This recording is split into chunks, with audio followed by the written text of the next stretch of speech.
Hello नमस्कार। आप सब लोगों का स्ट्रॉन्ग कॉम्पिटिटर यूट्यूब चैनल पर स्वागत है। तो जैसा कि आज मैं आपको जो सीएचएसएल का पेपर है 2023 के फरवरी मार्च के अंदर उसके मॉक टेस्ट आज से शुरू करते हैं। और अपन इन मॉक टेस्ट के अंदर जितने भी प्रीवियस ईयर के क्वेश्चंस हैं वो सारे क्वेश्चन डिस्कस करेंगे, और जिनमें जो भी इम्पोर्टेंट क्वेश्चन हैं और एसएससी उनको मल्टीपल टाइम पूछती है वो सारे क्वेश्चन आज अपन इस वीडियो में डिस्कस करेंगे। और उन क्वेश्चनों को अपन कितना जल्दी और कितना आसान तरीके से हल कर सकते हैं वो सारे तरीके भी मैं आपको बताऊंगा। ठीक है, तो आज का अपन वीडियो शुरू करते हैं। तो अपने पास जो सबसे पहला क्वेश्चन है ये है, एक्चुअली इस क्वेश्चन को आप खुद से करिए पहले, फिर मैं आपको बाद में बताऊंगा।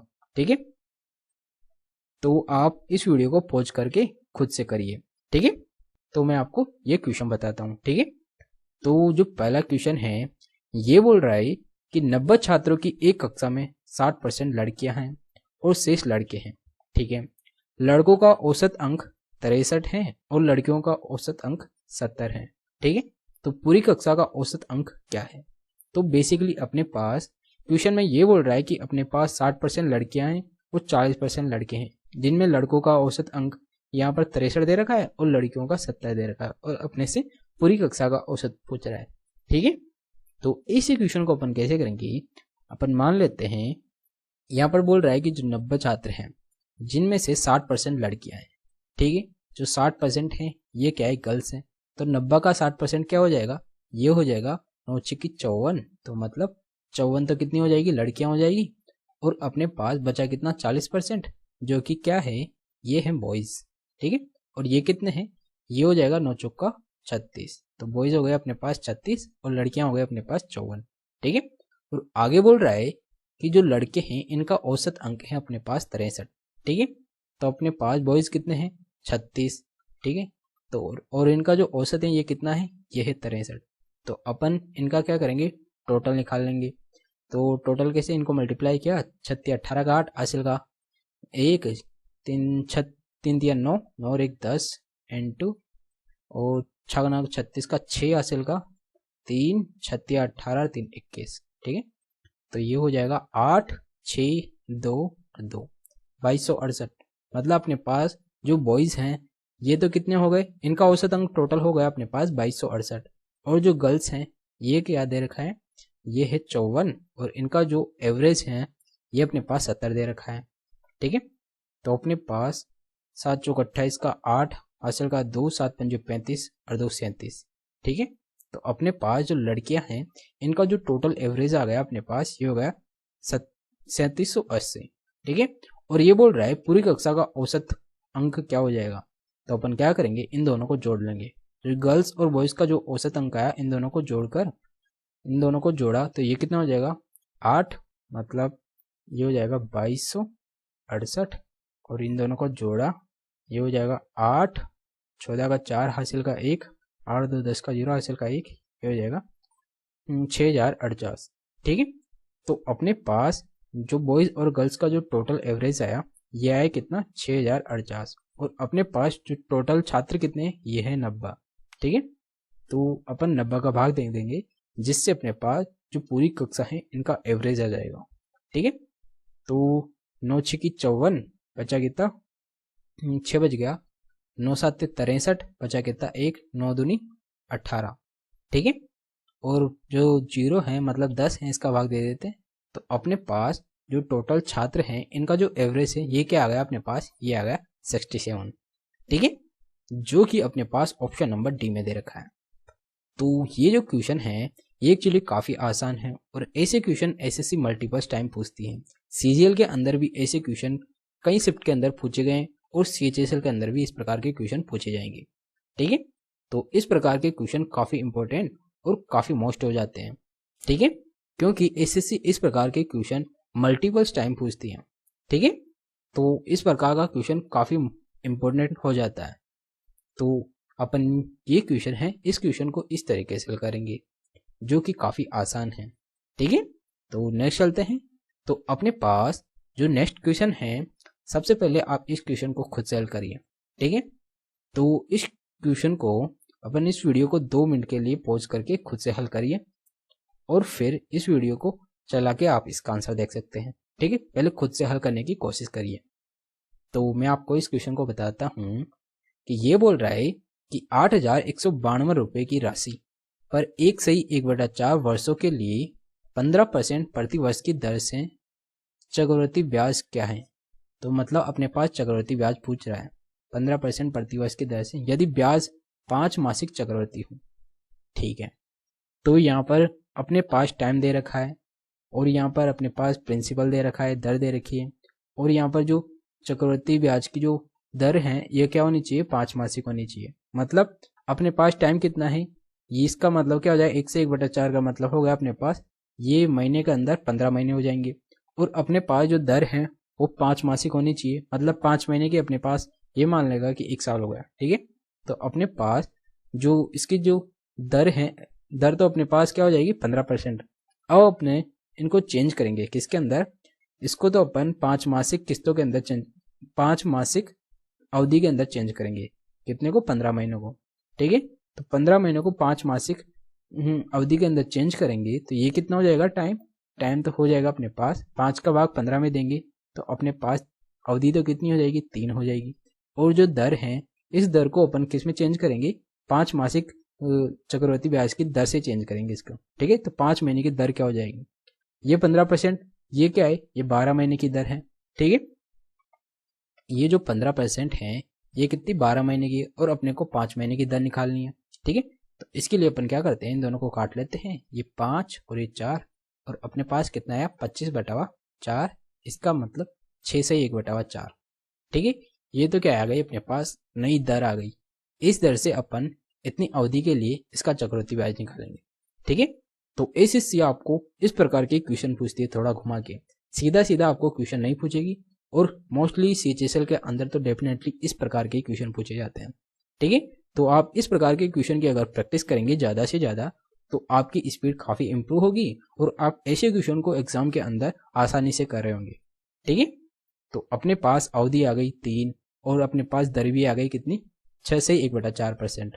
ठीक है, तो 6 से 1/4% को अपन फ्रैक्शन के रूप में क्या लिख सकते हैं, इसको अपन लिख सकते हैं 1/16। ठीक है, तो अपने पास अवधि हो गई 3 और दर हो गई अपने पास 1/16।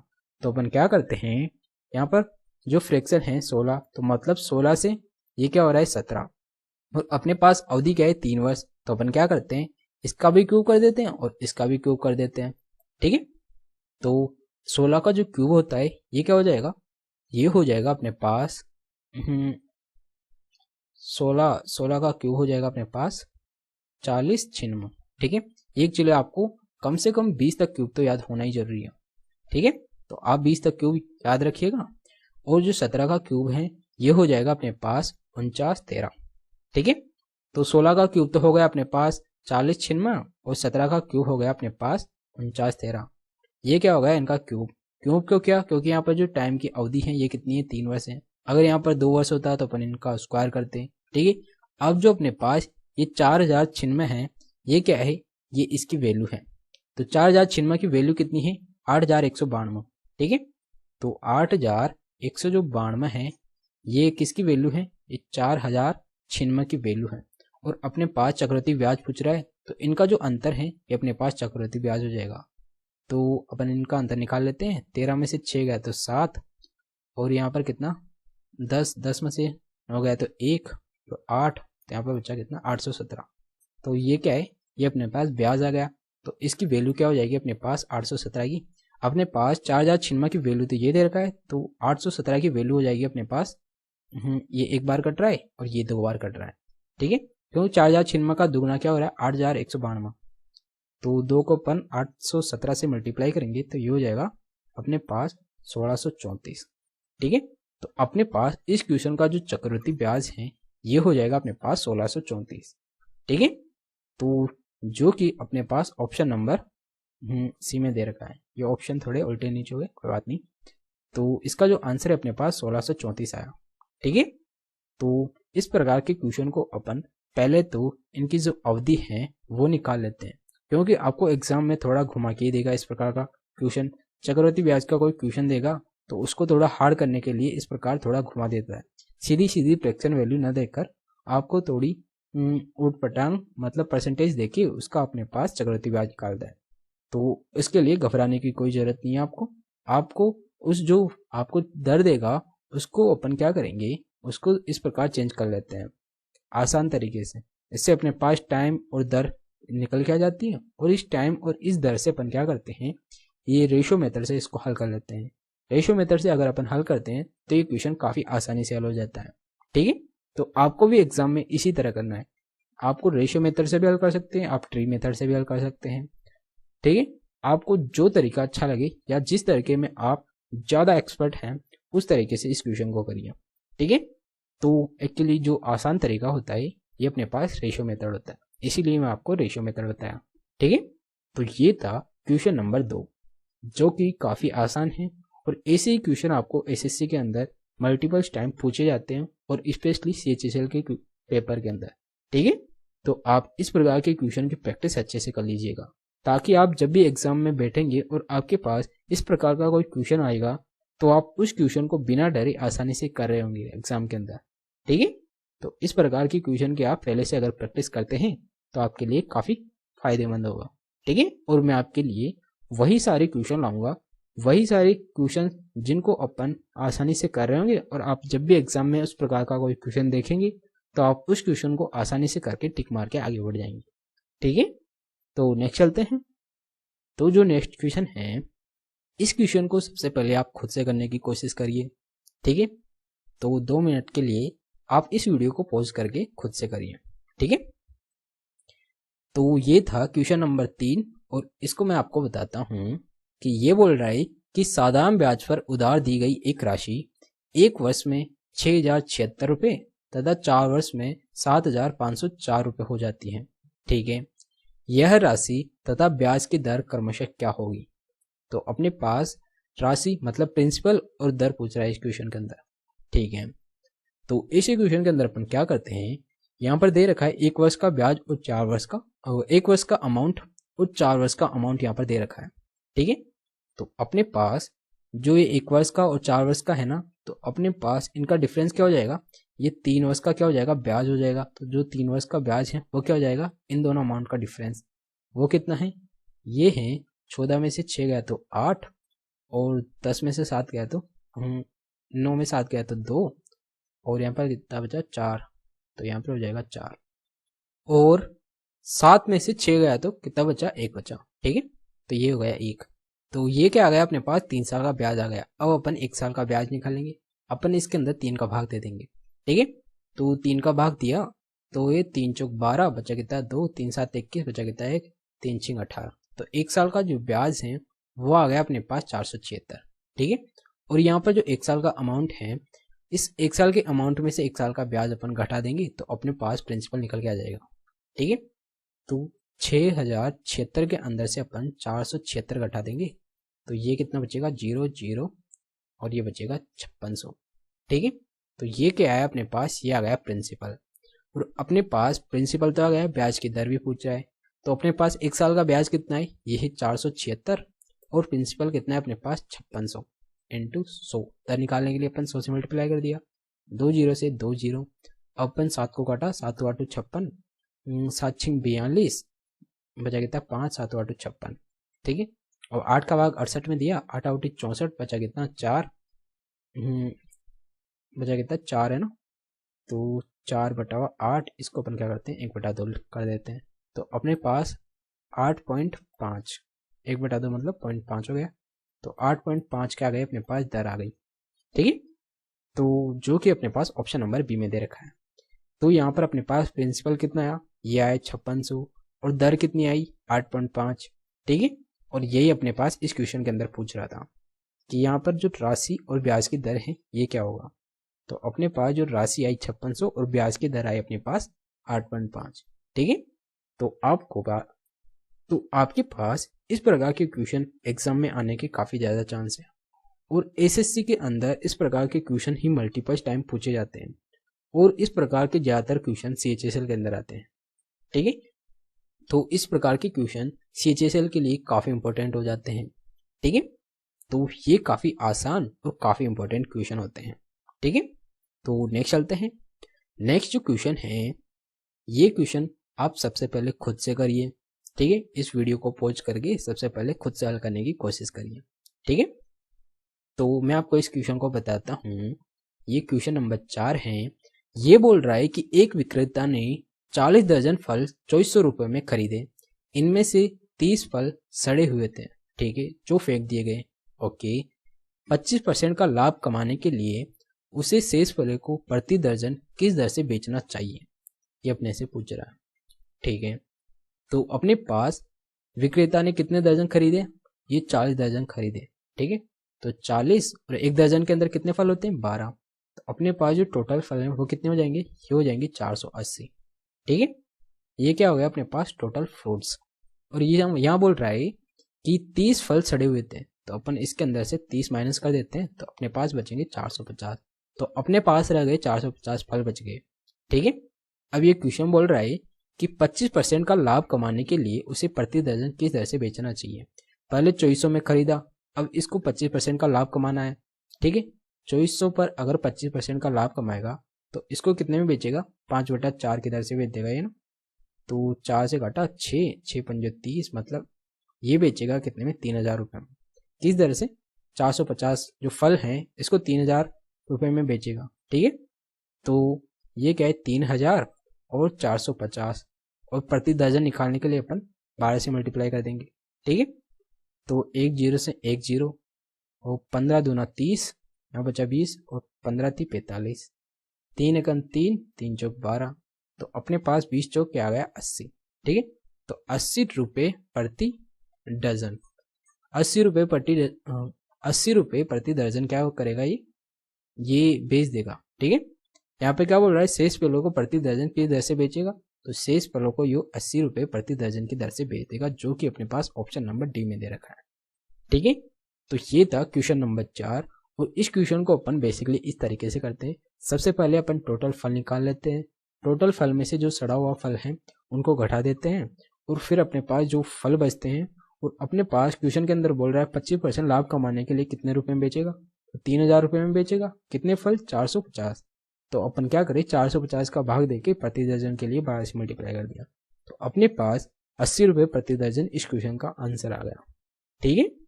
तो ये क्वेश्चन काफी आसान है, और इस प्रकार के क्वेश्चन आपको एग्जाम में पूछे जाएंगे, ठीक है।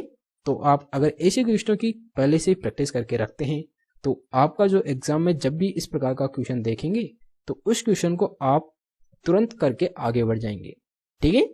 तो इस प्रकार का क्वेश्चन आपको एग्जाम में डेफिनेटली देखने को मिलेगा, ठीक है। तो ये काफी इंपॉर्टेंट और काफी खास है, जो कि CHSL के लिए काफी ज्यादा इंपॉर्टेंट है, ठीक है। तो नेक्स्ट चलते हैं, और जो नेक्स्ट क्वेश्चन है ये अपने पास, इस क्वेश्चन का आंसर आप सबसे पहले खुद से करिए, ठीक है। तो जब आप खुद से इस क्वेश्चन को करेंगे तो आपका दिमाग थोड़ा काम करना शुरू करेगा, और आप ऐसे क्वेश्चनों के अंदर खुद से कौन सी अप्रोच लगाते हैं इस क्वेश्चन को करने की, वो आपके पास डेवलप हो जाएगी, ठीक है। तो पहले आप इस क्वेश्चन को खुद से करिए, वीडियो को पॉज करके पहले खुद करिए, और फिर अगर आपको कहीं डाउट हो रहा है तो आप वीडियो वापस शुरू कर सकते हैं, ठीक है। तो ये क्वेश्चन बोल रहा है अपने पास, यदि किसी संख्या का 60% उस संख्या के 20% से 120 अधिक है, ठीक है, तो उस संख्या का 28% उस संख्या के 33.1/3% से कितना कम है, ये अपने से पूछ रहा है। मतलब इन दोनों का डिफरेंस पूछ रहा है अपने से, ठीक है। तो बेसिकली क्वेश्चन बोल रहा है कि किसी संख्या का 60% उस संख्या के 20% से 120 अधिक है, तो मतलब इन दोनों का डिफरेंस अपने पास 120 दे रखा है, ठीक है। तो अपन मान लेते हैं वो कोई संख्या x है, और इसका जो 40% है, इनका डिफरेंस कितना है, 40%, और ये अपने पास कितना दे रखा है, ये दे रखा है अपने पास 120, ठीक है। तो अब अपन x की वैल्यू निकाल लेंगे, ये क्या हो जाएगी, परसेंट को अपन हटाया तो 100 से मल्टीप्लाई कर दिया, तो ये क्या एक बार और ये कितनी बार, 3 बार, तो अपने पास x की वैल्यू कितनी आ गई, ये आ गई 300, ठीक है। और अपने से पूछ क्या रहा है कि उस संख्या का 28% उस संख्या के 33.1/3% से कितना कम है, तो मतलब इन दोनों का डिफरेंस पूछ रहा है, जो कि कितना है, ये है 5 से 1/3%, ठीक है, 5 से 1/3%, और इसको वन फ्रैक्शन में बदलेंगे तो ये क्या हो जाएगा, 5 3 15 1 16, 16/3, 3 मतलब 300, ठीक है।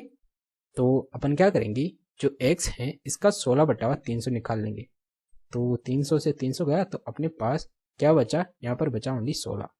ठीक है, इन दोनों का डिफरेंस तो पूछ रहा है, जो कितना आया 16, जो कि अपने पास ऑप्शन नंबर सी में दे रखा है। तो इसका मतलब उस संख्या का 28% उस संख्या की 33 से 1/3 से 16 कम है। ये इस क्वेश्चन का आंसर है। ठीक है, तो बेसिकली इस प्रकार के क्वेश्चन को अपन इस तरीके से करते हैं, जो कि काफी आसान है और आपको एग्जाम में इसी तरीके से करना है, ताकि आप ऐसे क्वेश्चनों को कम टाइम में हल करके आगे बढ़ जाएं। ठीक है, तो ये था परसेंटेज का क्वेश्चन था, जो कि काफी आसान है। ठीक है, और आपको इसी प्रकार के क्वेश्चन एग्जाम में देखने को मिलेंगे। ठीक है, तो नेक्स्ट चलते हैं। और जो नेक्स्ट क्वेश्चन है, इस क्वेश्चन को भी आप सबसे पहले खुद से हल करिए, ताकि आप इस क्वेश्चन के अंदर कौन सी अप्रोच लगाते हैं। अगर आप गलत अप्रोच लगा रहे हैं तो उस क्वेश्चन उसको आप थोड़ा ठीक करिए, और आप इस क्वेश्चन को अगर और भी अच्छा तरीके से कर रहे हैं तो आप खुद के तरीके पर ज़्यादा जोर दीजिए। ठीक है, तो ये था क्वेश्चन नंबर 6, और ये बोल रहा है कि समान लंबाई की दो ट्रेनें समांतर पटरियों पर एक ही दिशा में क्रमशः 54 किलोमीटर प्रति घंटा और 42 किलोमीटर प्रति घंटा की चाल से चल रही है। तेज ट्रेन दूसरी ट्रेन को 63 सेकंड में पीछे छोड़ देती है, तो प्रत्येक ट्रेन की लंबाई मीटर में ज्ञात करें। ठीक है, तो अपने पास बेसिकली यहाँ पर दो ट्रेनें हैं। ठीक है, ये बोल रहा है कि जो एक ट्रेन है वो दोनों समान दिशा में जा रही है, और एक ट्रेन की जो स्पीड है ये 54 किलोमीटर प्रति घंटा है, और एक की जो स्पीड है ये है 42 किलोमीटर प्रति घंटा। ठीक है, और दोनों समान लंबाई की है। ठीक है, तो अपन क्या करेंगे, इसके अंदर दोनों समान लंबाई की है तो अपन दोनों को टी मान लेते हैं। ठीक है, और अगर ये दोनों ट्रेनें समान दिशा के अंदर जा रही है तो इनकी जो सापेक्षिक जो स्पीड है वो क्या हो जाएगी, इन दोनों का डिफरेंस हो जाएगी, जो कि कितना है 12 है। इसको अपन मीटर पर सेकंड में बदलने के लिए 5/18 से मल्टीप्लाई कर देते हैं, और जो यहाँ पर टाइम दे रखा है वो क्या है 63 सेकंड, तो इसको अपन 63 से मल्टीप्लाई कर देते हैं। ठीक है, तो 6 दूनी 12, 6 18, 3 एकम 3, और ये 21 बार, तो 21 को अपन 10 से मल्टीप्लाई करेंगे तो अपने पास हो जाएगा 210। ठीक है, तो अपने पास 2t की वैल्यू आई 210 और t की वैल्यू आ गई यहाँ पर 105। मतलब जो प्रत्येक ट्रेन की जो लंबाई है वो आ गई 105 मीटर, जो कि ऑप्शन नंबर सी में दे रखा है। ठीक है, तो इस क्वेश्चन को अपन डेफिनेटली इस प्रकार से हल करते हैं, जो कि काफी आसान है, और आपको एग्जाम में इसी तरह इस क्वेश्चन को हल करना है। ठीक है, तो आपको इस प्रकार कोई चित्र बनाने की कोई जरूरत नहीं है, आपको सीधा इस क्वेश्चन को इस प्रकार करके और तुरंत आंसर पर टिक मार देना है, इस प्रकार हल करके, और आगे बढ़ जाना है। आपको ज्यादा नहीं सोचना। ठीक है, क्योंकि इस प्रकार के क्वेश्चन काफी आसान होते हैं और एग्जाम में इस प्रकार के ही क्वेश्चन पूछे जाते हैं।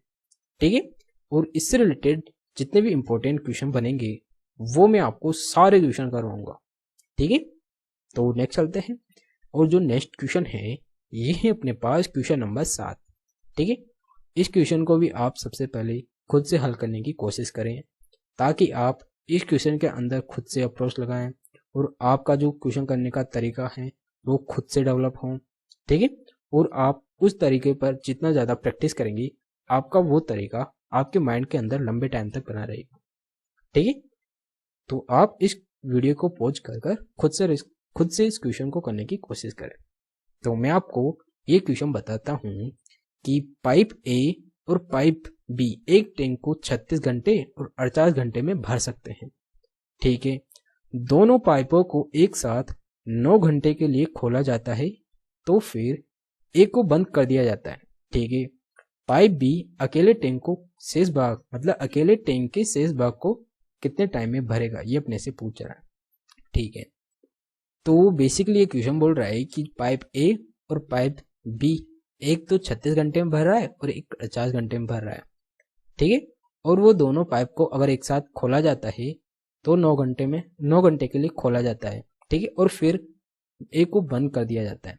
ठीक है, और इसमें पूछ रहा है कि जो बी है ये शेष भाग को कितने टाइम के अंदर भर देगा, ये अपने से पूछ रहा है। ठीक है, तो ऐसे क्वेश्चन के अंदर अपन बेसिकली क्या करते हैं, यहाँ पर दे रखा है कि जो ए है ये 36 घंटे के अंदर भर रहा है और जो बी है ये 48 घंटे के अंदर भर रहा है, तो इन दोनों का अपन सबसे पहले लघुत्तम ले लेते हैं, जो कि 144 आता है। ये कितनी बार 44 दूना 72, मतलब 4 बार। ए की एफिशिएंसी हो जाएगी 4 और बी की एफिशिएंसी हो जाएगी 3, और इनकी जो टोटल एफिशिएंसी वो कितनी हो जाएगी 7। और ये बोल रहा है दोनों पाइपों को एक साथ 9 घंटे के लिए खोला जाता है। तो सबसे पहले 9 घंटे के लिए खोलेंगे तो ये कितना भर देंगे, ये भर देंगे 63। और भरना कितना है इनको भरना है 44। अगर 44 में से 63 भर दिए तो बचा कितना, यहाँ पर बचा अपने पास 1 और 8 81 बचा। ठीक है, और ये बोल रहा है कि फिर ए को बंद कर दिया जाता है। तो मतलब जो ए है इसको बंद कर दिया। अब जो बी है 3 की एफिशिएंसी से 81 कितने टाइम में भर देगा। ठीक है, तो उसके लिए अपन 3 का भाग देंगे।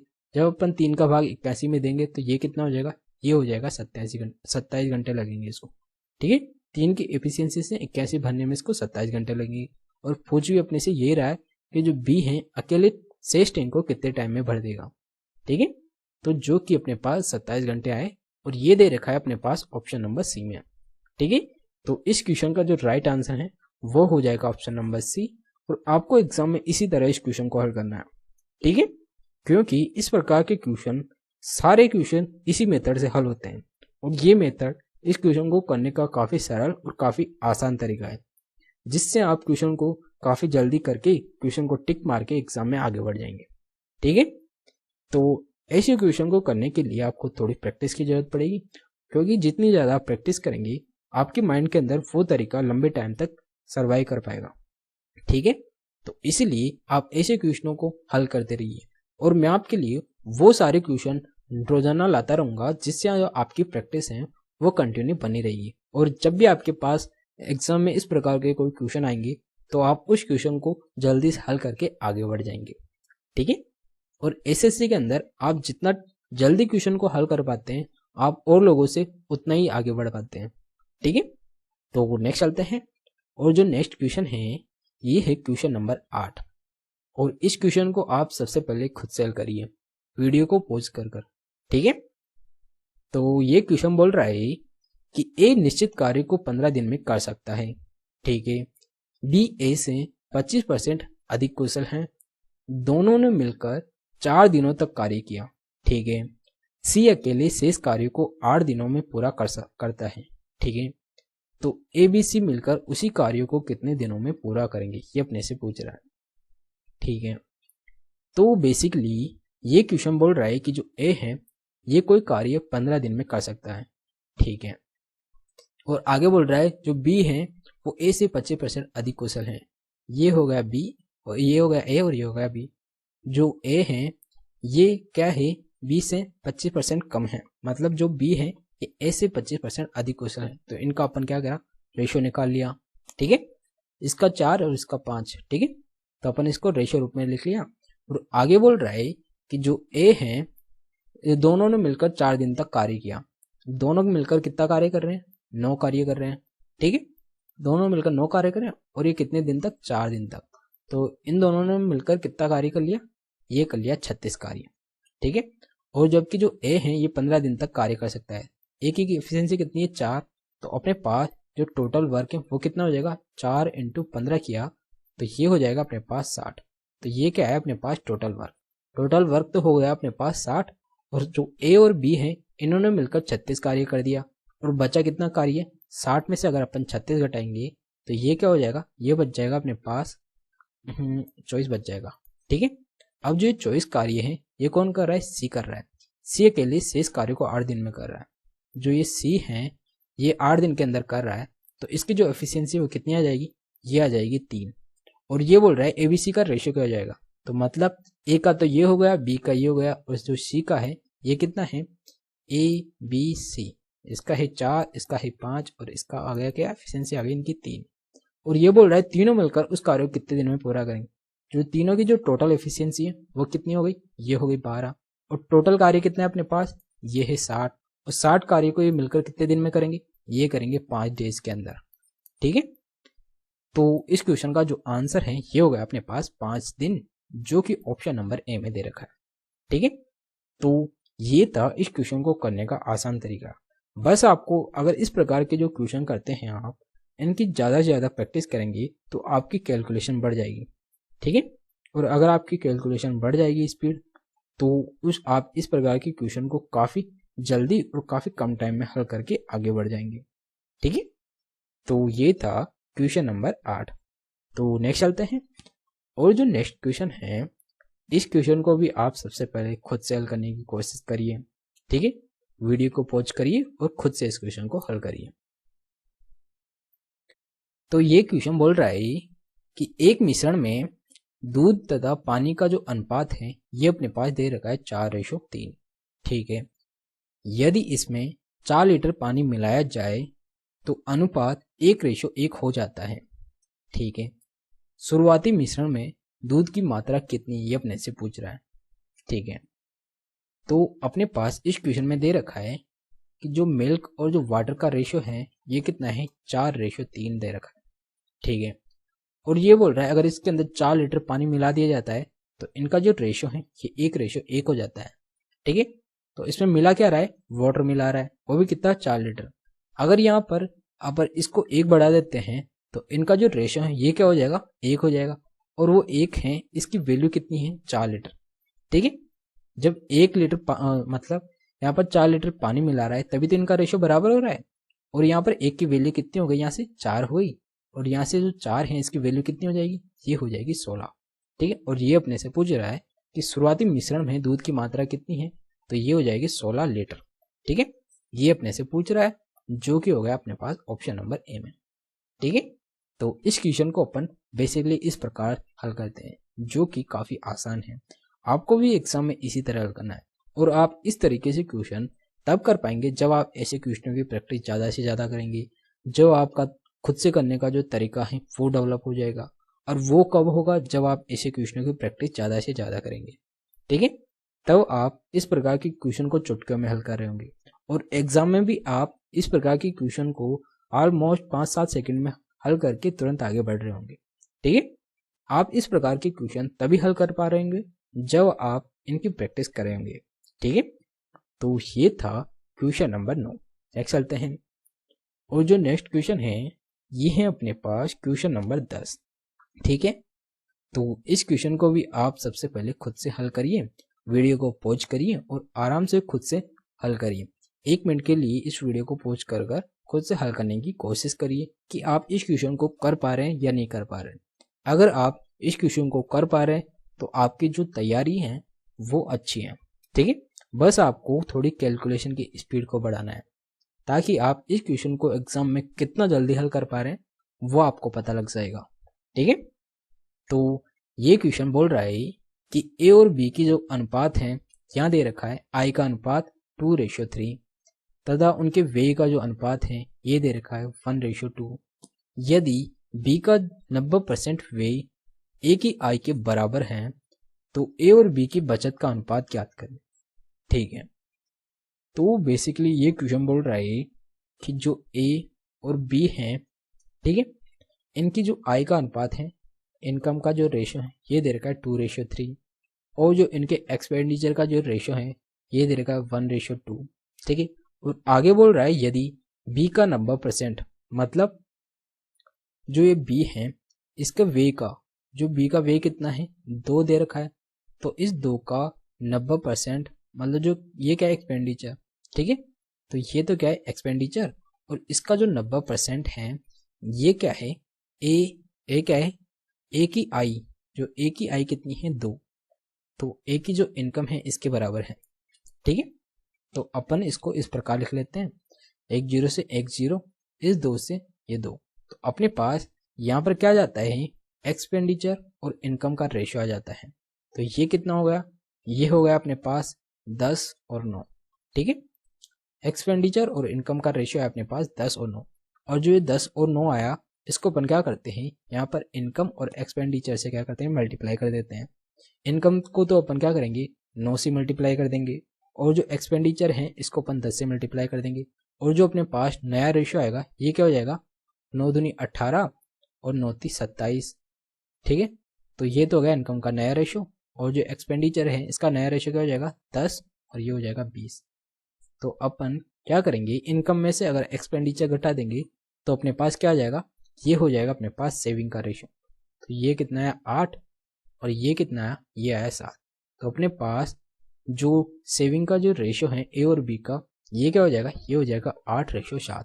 ठीक है, और ये अपने से पूछ रहा है कि जो ए और बी है इनकी बचत का जो अनुपात है ये क्या है, ये है 8:7। जो कि अपने पास ऑप्शन नंबर सी में दे रखा है।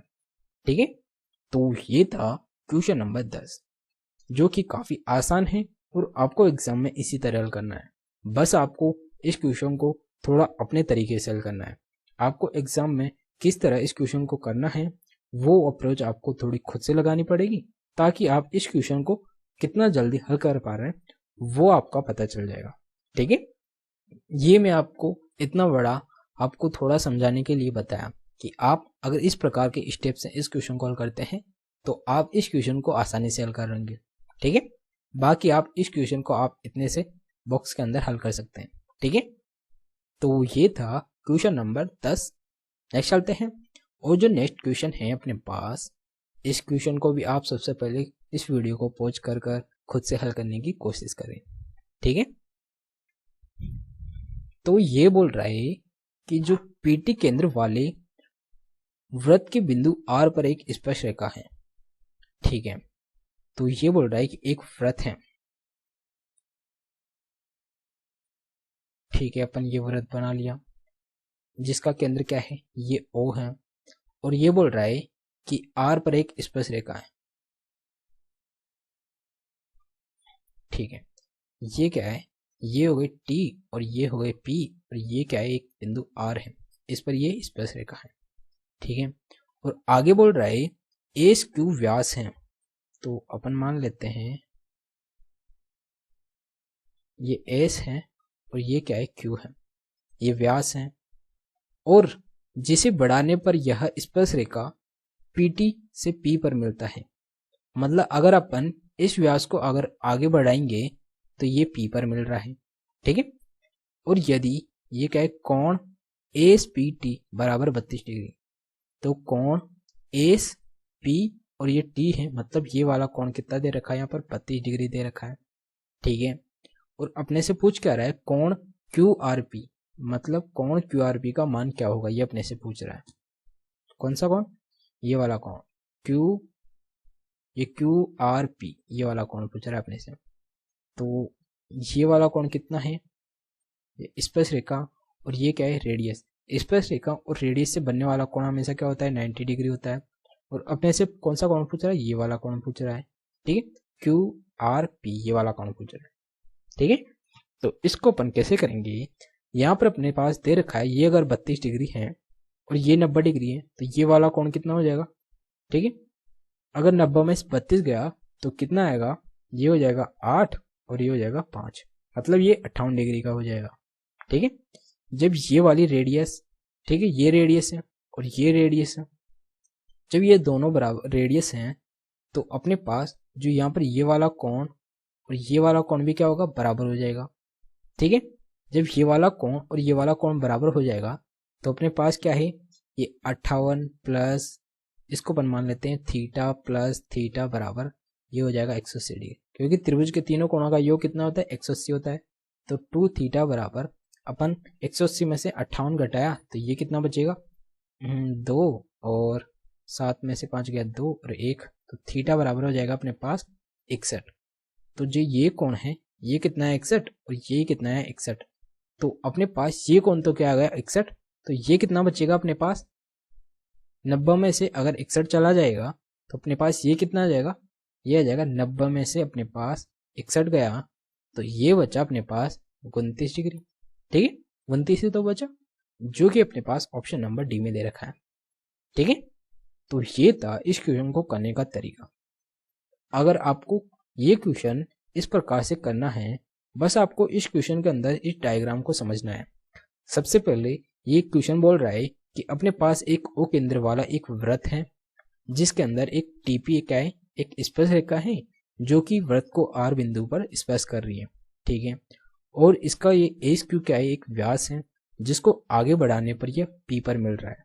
ठीक है, और ये बोल रहा है कि जो एस पी और टी है ये कोण इसमें दे रखा है 32 डिग्री, और अपने से क्यू आर पी ये वाला कोण पूछ रहा है अपने से।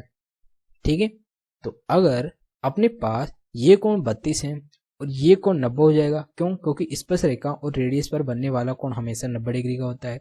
तो जब ये कोण 90 डिग्री है तो ये 32 है, तो ये वाला कोण अपने पास आ जाएगा, ये कितना हो जाएगा, 58। ठीक है, जब ये वाली रेडियस और ये रेडियस बराबर हैं तो इनके सम्मुख भी बनने वाले कोण क्या हो जाएंगे, बराबर हो जाएंगे। तो अपन क्या किया कि 58 इसको थीटा मान लिया इन दोनों कोणों को, और ये त्रिभुज के तीनों कोणों का योग कितना होता है, 180 होता है।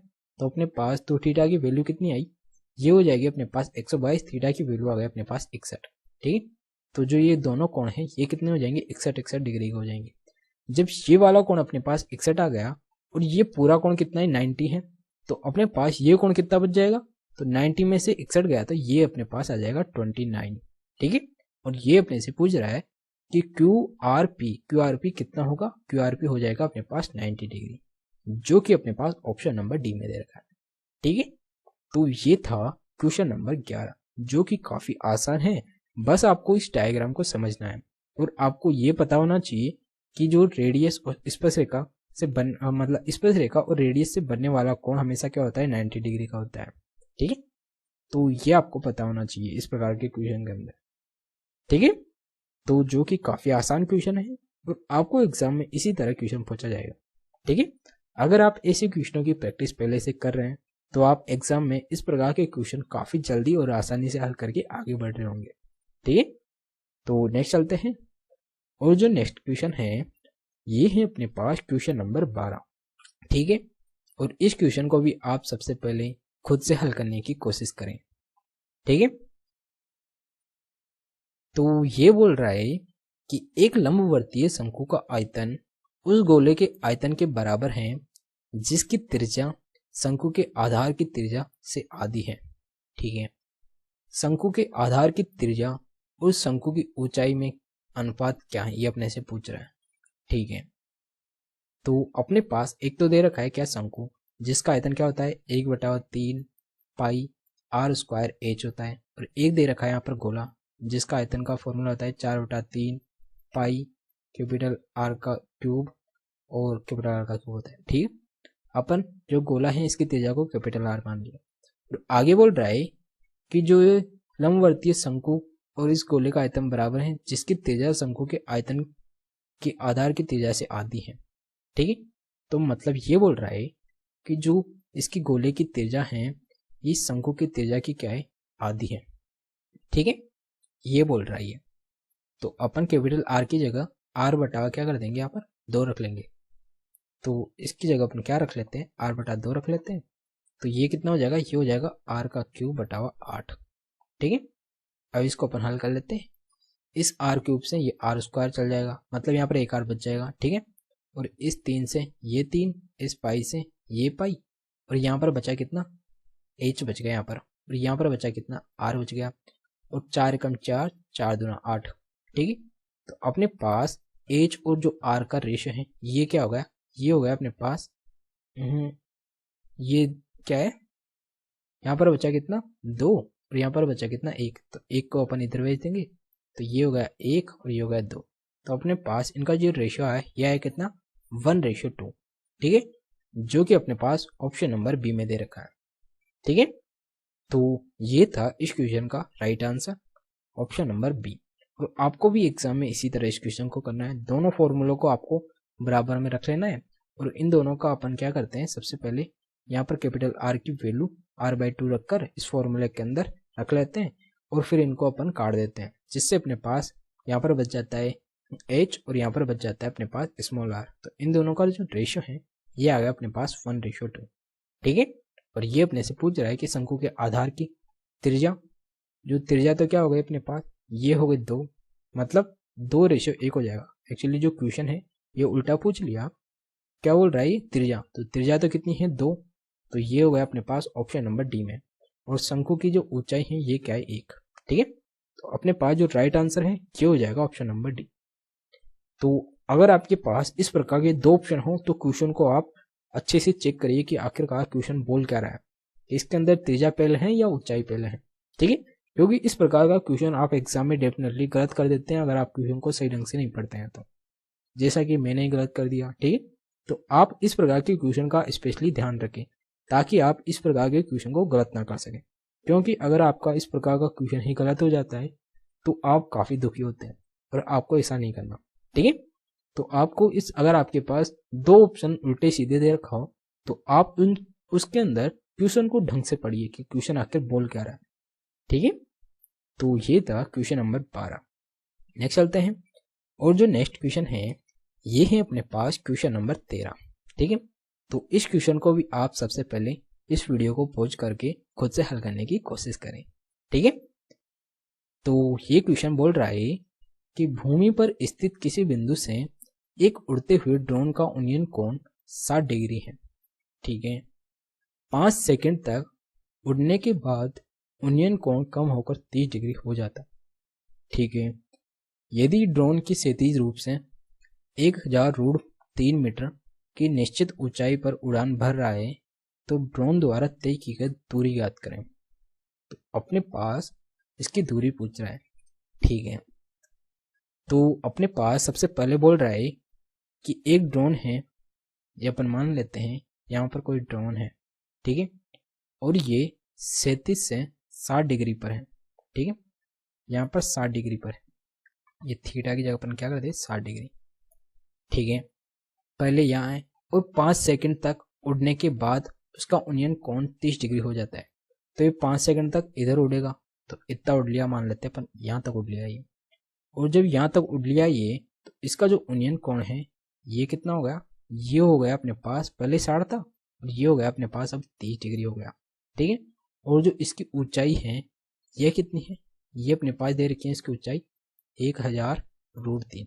ठीक है, ये इसकी ऊंचाई दे रखा है यहाँ पर। ठीक है, तो अपने पास ये पूछ रहा है कि ये कितनी दूरी चली है, तो यहाँ से यहाँ तक की अपने पास दूरी पूछ रहा है। ठीक है, तो अपन इस क्वेश्चन के अंदर अपन क्या करेंगे, यहाँ पर बोल रहा है जितनी ये दूरी है तो इतनी उतनी ये दूरी हो जाएगी। ठीक है, तो अगर जब भी अपने पास 60 डिग्री का कोण हो तो अपन क्या करते हैं, इनका रेशियो देखते हैं। अगर ये 60 डिग्री का है तो ये कितना है, ये भुजा हो जाएगी √3 और ये भुजा हो जाएगी 1। जब ये √3 है तो √3 की वैल्यू कितनी है, यहाँ पर √3 की वैल्यू हो जाएगी अपने पास 1000√3। तो √3 की वैल्यू अगर अपने पास 1000√3 है तो एक की वैल्यू अपने पास क्या हो जाएगी, तो √3 का भाग इंटू 1 कर देते हैं। ठीक है, तो √3 से √3, तो अपने पास जो 1 है इसकी वैल्यू हो जाएगी अपने पास 1000। मतलब जो ये 1 है इसकी वैल्यू कितनी आई, ये आ गई अपने पास 1000। यहाँ से लेकर यहाँ तक की जो दूरी है ये आ गई 1000। ठीक है, अब अपने पास यहाँ पर दे रखा है कोण 30। जब भी अपने पास कोण 30 डिग्री का हो तो इनका जो रेशियो है ये क्या हो जाता है, ये हो जाता है, ये जो लंब है ये भुजा हो जाती है 1 और जो आधार की भुजा है ये हो जाती है √3। ठीक है, तो यहाँ से लेकर यहाँ तक की जो दूरी है ये हो जाएगी √3। तो यहाँ से जो 1 है इसकी वैल्यू कितनी दे रखा है, 1000√3 दे रखा है। तो 1 की वैल्यू यहाँ पर दे रखा है 1000√3 और अपन क्या करेंगे √3 का मान निकालेंगे। तो यहाँ से जो √3 की वैल्यू क्या हो जाएगी, बटा 1 इंटू √3 से मल्टीप्लाई कर देते हैं। तो √3 को √3 से मल्टीप्लाई किया तो ये हो जाएगा 3000। ठीक है, तो अपने पास यहाँ से √3 की वैल्यू कितनी आई, ये आ गई अपने पास 3000। तो यहाँ से लेकर यहाँ तक की अपने पास टोटल दूरी आ गई 3000। अगर ये 1000 है तो ये कितनी बचेगी, ये बचेगी अपने पास 2000। ठीक है, तो अपने पास इसी का मान पूछ रहा है, तो इसी का मान कितना है अपने पास, ये आ गया 2000। ठीक है, तो ड्रोन द्वारा तय की गई दूरी कितनी है, 2000, जो कि ऑप्शन नंबर ए में दे रखा है। ठीक है, तो इस क्वेश्चन को अपन बेसिकली इस तरीके से हल करेंगे तो अपने पास आंसर काफ़ी आसानी से आ जाता है। इस प्रकार के क्वेश्चन को बस अपने को इनका जो रेशियो है ये याद रखना होता है। जब भी अपने पास कोई 90 डिग्री का कोई त्रिभुज दे रखा हो, ठीक है, और इसके अंदर एक कोण अगर 60 डिग्री का हो तो उसका जो लंब है ये तो हो जाएगा क्या √3 और आधार का जो रेशियो है ये हो जाएगा 1 और कर्ण का रेशियो ये कितना हो जाएगा 2। अगर आपके पास किसी समकोण त्रिभुज के अंदर एक कोण अगर 30 डिग्री का हो तो उसका जो लंब है ये हो जाता है 1 और आधार हो जाता है √3 और जो कर्ण है इसका जो रेशियो हो जाता है 2। ठीक है, इनका ये रेशियो हो। अगर आपके पास किसी समकोण त्रिभुज के अंदर अगर 45 डिग्री का कोई कोण दिया हुआ हो, ठीक है, तो आपके पास जो लंब और जो आधार है इनका रेशियो हमेशा क्या हो जाता है, बराबर हो जाता है और जो कर्ण है ये क्या हो जाता है √2। ठीक है, तो इन दोनों भुजाओं का, इन तीनों भुजाओं का 1 1 और √2 आ जाता है इनका रेशियो। ठीक है, जब भी आपके पास कोई कोण 60 डिग्री का दे रखा हो तो इसका जो लंब और जो आधार का रेशियो है ये हो जाएगा √3 और 1। और जब भी आपके पास कोण 30 डिग्री का दिया हुआ हो तो उसका लंब और जो आधार है इसका जो रेशियो हो जाएगा ये हो जाएगा 1 और अपॉन √3। ठीक है, तो ये इनका रेशियो होता है जो कि आपको याद रखना है, क्योंकि इन रेशियो से आप इस क्वेश्चन को काफ़ी आसानी से हल कर पा रहे हैं। ठीक है, अगर आपके पास ये रेशियो आपको याद है तो आप इस प्रकार के सारे क्वेश्चन काफ़ी आसानी से चुटकियों में हल कर रहे होंगे, और आप एग्जाम में जितना जल्दी इस क्वेश्चन को हल करेंगे आपके लिए उतना ही फायदा है। तो आप इन रेशियो को याद रखें ताकि आप इस प्रकार के क्वेश्चन को काफ़ी जल्दी हल कर पाएंगे। जितने भी हाइट एंड डिस्टेंस के क्वेश्चन हैं वो सारे क्वेश्चन अपन इन रेशियो की मदद से काफ़ी आसानी से हल कर पा रहे होते हैं। ठीक है, तो आपको ये 3 रेशियो याद रखना है जिससे आप हाइट एंड डिस्टेंस के सारे क्वेश्चन आसानी से करेंगे। ठीक है, तो ये था क्वेश्चन नंबर 13 जो कि काफ़ी आसान था, और आपको एग्जाम में इसी प्रकार के क्वेश्चन पूछेंगे। ठीक है, तो नेक्स्ट चलते हैं, और जो नेक्स्ट क्वेश्चन है ये है अपने पास ट्रिग्नोमेट्री से, और ये क्वेश्चन काफ़ी आसान है। ठीक है, कैसे, यहाँ पर दे रखा है कि कोट 25, कोट 35, कोट 45, कोट 55 और कोट 65। ठीक है, तो यहाँ पर जो कोट 25 और कोट 65 हैं ये क्या है, ये एक दूसरे के पूर्णांक कोण है। ठीक है, ये क्या है, एक दूसरे के पूरक कोण है। तो जब ये पूरक कोण है तो अपने पास इन दोनों में से किसी एक को चेंज करके अपन क्या करते हैं, जैसे यहाँ पर कोट 25 है तो इसको क्या लिख सकते हैं अपन, इसको भी अपन क्या लिख देंगे, 10 65 में चेंज कर देंगे। 10 65 और ये कोट 25 कोट 65 इन दोनों का मल्टीप्लाई करते हैं तो ये क्या होता है, ये होता है हमेशा ए। ठीक है, क्योंकि ये दोनों क्या है, पूरक कोण है। जब इनका कोणों का योग 90 डिग्री हो जाता है तो ये कोण क्या हो जाते हैं, एक दूसरे के पूरक हो जाते हैं। इसी प्रकार कोट 35 और कोट 55 ये दोनों भी एक दूसरे के पूरक कोण हैं, तो इन दोनों का मान भी क्या हो जाएगा, एक हो जाएगा। और जो कोट 45 है इसका मान क्या होता है, इसका मान एक्चुअली एक होता है। तो इस जो टोटल पूरा क्वेश्चन है इस पूरे क्वेश्चन का मान ही अपने पास क्या हो जाएगा, ये हो जाएगा एक। ठीक है, क्यों, क्योंकि इन दोनों का अगर मल्टीप्लाई करते हैं ये एक हो जाएगा, इन दोनों का मल्टीप्लाई करते हैं एक हो जाएगा, और इसका मान एक होता है। तो अगर एक को अपन एक से मल्टीप्लाई करते हैं तो हमेशा अपने पास क्या आता है, एक आता है। ठीक है, तो इस क्वेश्चन का अपने पास मान हो जाएगा एक, जो कि अपने पास ऑप्शन नंबर बी में है। ठीक है, बस आपको इतना ध्यान रखना है कि जब इन कोणों का योग अगर 90 डिग्री है तो ये क्या हो जाते हैं, पूरक कोण हो जाते हैं। जब इनका कोणों का योग अगर 180 डिग्री होता है तो ये क्या होते हैं, समपूरक कोण होते हैं। ठीक है, तो नेक्स्ट चलते हैं। नेक्स्ट जो क्वेश्चन है ये है अपने पास क्वेश्चन नंबर 15। ठीक है, और ये क्वेश्चन अपने पास एलसीएम और एचसीएफ से हैं जो कि काफी आसान है। इस क्वेश्चन को भी आप सबसे पहले पॉज कर खुद से हल करिए ताकि आप इस क्वेश्चन के अंदर सबसे पहले खुद की अप्रोच लगा सकें। और अगर आप सबसे पहले क्वेश्चन को खुद से हल करने की कोशिश करते हैं तो आपका जो कॉन्फिडेंस है वो बढ़ता है, और आप किस प्रकार की अप्रोच लगा रहे हैं उसके अंदर क्या सुधार है उसके लिए आप वीडियो को देखें। ठीक है, कि मैं इस क्वेश्चन को और कैसे हल कर सकता हूँ। तो ये क्वेश्चन बेसिकली बोल रहा है कि दो संख्याओं का लघुत्तम समापवर्त्य 168 है और उनका एचसीएम समापवर्त्य मतलब एचसीएफ, ये तो क्या है एलसीएम है और ये क्या है एचसीएफ है, तो जो कि 12 है। यदि संख्याओं के बीच का अंतर यहाँ पर 60 दे रखा है तो इन संख्याओं का योग क्या हो जाएगा, योग पूछ रहा है। ठीक है, तो यहाँ पर जो एलसीएम इंटू एचसीएफ ये तो कितना है, 168 इंटू 12 दे रखा है। ठीक है, अपन इनको मान लेते हैं, ये किसके बराबर होता है, ये दोनों संख्याओं के गुणनफल के बराबर होता है। जो दोनों संख्या है इसको अपन ए और बी मान लेते हैं। ठीक है, और आगे बोल रहा है कि जो ये दोनों संख्या इनका बीच का अंतर क्या है, 60 है। तो जो ए और बी के जो बीच का अंतर है ये कितना दे रखा है, 60। और अपने से इन दोनों संख्याओं के बीच का योग पूछा है इन दोनों संख्याओं का, तो योग क्या हो जाएगा अपने पास, ये हो जाएगा इन दोनों संख्याओं का अंतर का स्क्वायर और प्लस 4ab। ठीक है, ये फॉर्मूला है, और इनका क्या हो जाता है, अंडर रूट। ठीक है, तो a माइनस बी अपने पास कितना है, 60। 60 का स्क्वायर कितना हो जाएगा, ये हो जाएगा 3600 प्लस 4, और इसको किस ए बी कितना है अपने पास, 4 इंटू 168 इंटू 12। ठीक है, तो अपन इनको सबसे पहले इसको कर लेते हैं।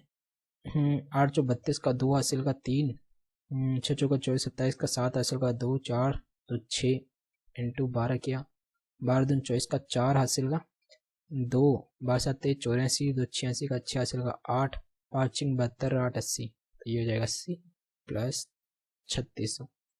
तो अपने पास इनका जो योग है ये क्या हो जाएगा, ये हो जाएगा 4 6 14 4 हासिल का 11।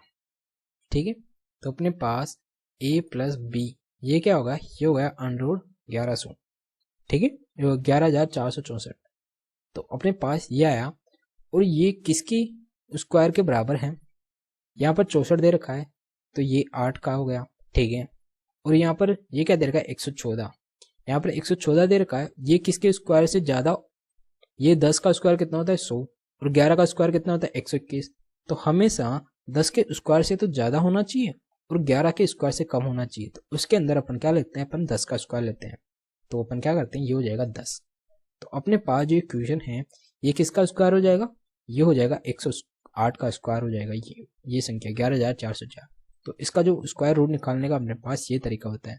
सबसे पहले जो लास्ट की जो संख्या है 2, ये किसका स्क्वायर है, ये 8 का स्क्वायर है तो अपन 8 लिख लेते हैं लास्ट में। और जो शुरू की 3 संख्या है ये किसके स्क्वायर के लगभग बराबर है, ये 10 के स्क्वायर के लगभग बराबर है, ठीक है। क्योंकि 10 का स्क्वायर कितना होता है 100 होता है और अपने को छोटी वाली संख्या लेना है अपने को, क्योंकि ये 10 और 11 के स्क्वायर के बीच में है तो अपने पास 10 का स्क्वायर लेना है इसके अंदर, क्योंकि छोटी वाली संख्या लेते हैं अपन, ठीक है। तो इसीलिए अपने पास एक तो कितनी आई 10 और एक आ गई 8। तो इसका जो स्क्वायर है इसका स्क्वायर रूट कितना हो गया, ये हो गया 108, जो कि अपने पास ऑप्शन नंबर सी में दे रखा है, ठीक है। और ये कितना है अपने पास, ये आया a प्लस बी का मान, ठीक है। तो इन संख्याओं का योग कितना हो गया 108। तो ये था क्वेश्चन नंबर 15, ठीक है। आप इस क्वेश्चन को इस प्रकार भी कर सकते हैं कि अगर दो संख्याओं का गुणनफल 168 दे रखा है तो, और यहाँ पर इनका अंतर यहाँ पर दे रखा है कितना 60 दे रखा है, तो उन संख्याओं का योग भी आप निकाल सकते हैं उन दोनों संख्याओं को सोच कर कि वो संख्या क्या क्या हो सकती है, ठीक। और आप इस प्रकार भी लगा सकते हैं। तो ये था क्वेश्चन नंबर 15। एक चलते हैं और जो नेक्स्ट क्वेश्चन है ये है अपने पास क्वेश्चन नंबर 16। और इस क्वेश्चन को भी आप सबसे पहले खुद से हल करने की कोशिश करिए ताकि आप इस क्वेश्चन को अपनी अप्रोच से कर सकें सबसे पहले, ठीक है। तो इस वीडियो को पॉज करिए और खुद से हल करने की कोशिश करिए। तो ये क्वेश्चन बेसिकली ये क्वेश्चन बोल रहा है कि किसी संख्या को 38 से भाग देने पर भागफल 24 शेषफल 13 आता है तो वह संख्या कौन सी होगी, ठीक है। तो अपने पास जो भाग करने का जो बेसिक नियम होता है वो क्या होता है, वो होता है भाज्य बराबर भाजक इनटू भागफल प्लस शेषफल। ये इस फॉर्मूले पर बेस्ड इक्वेशन है। यहाँ पर जो 38 है ये क्या है, भाजक है, ठीक है। और जो भागफल है ये कितना है 24 है और यहाँ शेषफल कितना है, ये है 13, ठीक है। तो अगर अपन 24 और 38 को मल्टीप्लाई करते हैं तो ये कितना आ जाएगा, ये आ जाएगा 912, ठीक है। और प्लस 13 तो ये टोटल हो जाएगा अपने पास 925, ठीक है। तो अपने पास ये पूछ रहा है कि वह संख्या कौन सी, मतलब भाज्य क्या, तो वो संख्या हो जाएगी अपने पास 925, जो कि अपने पास ऑप्शन नंबर ए में दे रखा है, ठीक है। तो ये क्वेश्चन था जिसको अपन इस फॉर्मूले पर बेस्ड ये क्वेश्चन है और इसको इस प्रकार हल करते हैं जो कि काफी आसान है। एग्जाम में इस प्रकार आपको ये क्वेश्चन पूछ लेते हैं कई बार कि आपको ये फॉर्मूला याद है या नहीं है, ठीक है, क्योंकि बहुत से स्टूडेंट ये चीज भूल चुके होते हैं, ठीक है। और आप अगर इसकी एक बार भी प्रैक्टिस कर लेते हैं तो आप इस फॉर्मूले को काफी लंबे टाइम तक याद रख लेते हैं, क्योंकि ये अपन बचपन से पढ़ते आ रहे हैं, ठीक है। तो आपको एक बार इस तरीके से इस क्वेश्चन को करना है ताकि आप एग्जाम में जब भी अगर आपके पास इस प्रकार का कोई क्वेश्चन आए तो आप उसको तुरंत हल कर सकें, ठीक है। तो नेक्स्ट चलते हैं और जो नेक्स्ट क्वेश्चन है ये बोल रहा है इस क्वेश्चन को भी आप सबसे पहले खुद से हल करने की कोशिश करें ताकि आप भी इसके अंदर अपनी अप्रोच लगा सकें कि आप इस क्वेश्चन को कैसे कर रहे हैं, ठीक है। तो ये क्वेश्चन बोल रहा है कि यदि x बराबर a प्लस 1/a है और y बराबर a माइनस 1/a है तो इसका मान अपने पास पूछ रहा है कि इसका मान क्या होगा, ठीक है। तो अपन इसको थोड़ा सा हल कर लेते हैं। ये क्या दे रखा है अपने पास, ये दे रखा है x square minus y square का क्या है, ये होल स्क्वायर है, ठीक है। और इसके क्या लग रहा है अंडर रूट, ठीक है। तो होल स्क्वायर से अंडर रूट कट जाएगा तो अपने पास बचेगा x square minus y square, ठीक है। तो बेसिकली ये है और इसको भी अपन क्या लिख सकते हैं, इसको अपन लिख सकते हैं एक्स प्लस वाई और एक्स माइनस वाई, ये लिख सकते हैं, ठीक है। तो अपने पास एक्स प्लस वाई और एक्स माइनस वाई की अपने को मान ज्ञात करना है। तो अगर अपन एक्स और वाई एक बार इन दोनों को जोड़ लेते हैं तो ये क्या हो जाएगा, ये हो जाएगा अपने पास 2x हो जाएगा, ठीक है, इंटू, और एक बार अपन इन दोनों को घटाते हैं तो ये क्या हो जाएगा, ये हो जाएगा अपने पास 2/a हो जाएगा, ठीक है, ठीक है ना। तो इसको अगर अपन हल करते हैं तो a से, ये a है तो a गया, तो अपने पास क्या आया, ये आ गया 4, ठीक है। तो अपने पास इसका जो मान है ये कितना आया, 4, जो कि अपने पास ऑप्शन नंबर डी में दे रखा है, ठीक है। तो इस क्वेश्चन को अपन बेसिकली इस तरीके से हल कर लेते हैं, जो कि काफी आसान है, ठीक है। बस आपको इसी क्वेश्चनों की थोड़ी सी प्रैक्टिस करना है ताकि आपको भी आसान लगने लग जाए, ठीक है। तो नेक्स्ट चलते हैं, और जो नेक्स्ट क्वेश्चन है ये अपने पास सिंप्लीफिकेशन है। इस प्रकार के क्वेश्चन भी आपको एग्जाम में पूछे जाते हैं। अगर आप इस प्रकार के क्वेश्चन, अगर आपकी कैलकुलेशन अच्छी है तो आप इस प्रकार के क्वेश्चन को अटेम्प्ट करिए, वरना आप छोड़ दीजिए, ठीक है। अगर आपकी स्पीड अच्छी है तो आप क्वेश्चन को करिए, और आपके पास लास्ट में टाइम बच जाता है तो आप इस क्वेश्चन को जरूर अटेम्प्ट करिए, ठीक है। तो ये बोल रहा है यहाँ पर सबसे पहले इसका अपन क्या करें, भाग निकाल लेते हैं, ठीक है। तो 0.7 का स्क्वायर हो रहा है, इसके अंदर अपन एक्चुअली 7 से काट देते हैं, तो यहाँ पर बचता है अपने पास 0.7, और यहाँ पर बचता है अपने पास 0.2, ठीक है, प्लस, और यहाँ पर कितना है 6 का स्क्वायर और 0.18, तो 6 से काट लेते हैं अपन इसको, तो यहाँ पर बच जाएगा 0.6, और अपन में क्या बच जाएगा यहाँ पर 3, वो भी कौन सा 0.3, ठीक है, हाँ, और प्लस, और यहाँ पर 0.5, तो 0.5 का स्क्वायर मतलब 0. ये तो हो जाएगा इतना 0.5 इंटू 0.5 अपॉन 0.05, ठीक है, अपॉन ये 4, ऑफ का मतलब मल्टीप्लाई, अपन सबसे पहले ऑफ कॉल करते हैं, तो 2.5 को 4 से मल्टीप्लाई किया तो ये हो गया कितना 10, ठीक है, माइनस 13 इंटू 0.25, 25 थी 75, तो 75 इंटू 13 किया, 53 का 5 हासिल का 6, 53 7 91 97, तो ये हो गया अपने पास 9.75, तो ये है अपने पास 9.75, ठीक है। तो इसको हल करते हैं तो ये तो हो जाएगा अपने पास 3.5, ठीक है, और इसको हल करते हैं तो ये हो जाएगा अपने पास 2, और इसको हल करते हैं अपन तो ये क्या हो जाएगा, ये बचेगा अपने 2 0 से 2 पॉइंटों को हटा दिया, ये तो ये बच जाएगा अपने पास ओनली 5 बच जाएगा ही, ठीक है, अपॉन 4 को अपन मल्टीप्लाई कर देंगे 0.25 से, ठीक है। तो ये तो नीचे तो हो जाएगा 1, और ऊपर क्या आया, ऊपर आया 7, और ये कितना हो गया 3.5, 10.5, तो ये हो गया अपने पास 10.5, जिसको अपन क्या लिख सकते हैं 21/2 भी लिख सकते हैं, ठीक है, जो कि अपने पास ऑप्शन नंबर डी में दे रखा है, ठीक है। तो इस क्वेश्चन का अपने पास जो आंसर आया ये आया 21/2। तो आपको सिंपली बस इस क्वेश्चन को आपको थोड़ा सिंप्लीफाई करना है, सिंप्लीफाई करके इसका आंसर निकालना है। अगर आप इस क्वेश्चन में थोड़ी सी भी गलती करते हैं तो आपका पूरा क्वेश्चन गलत हो सकता है, तो इसीलिए इस प्रकार के क्वेश्चन को पूरा ध्यान से क्वेश्चन को करिए, ठीक है।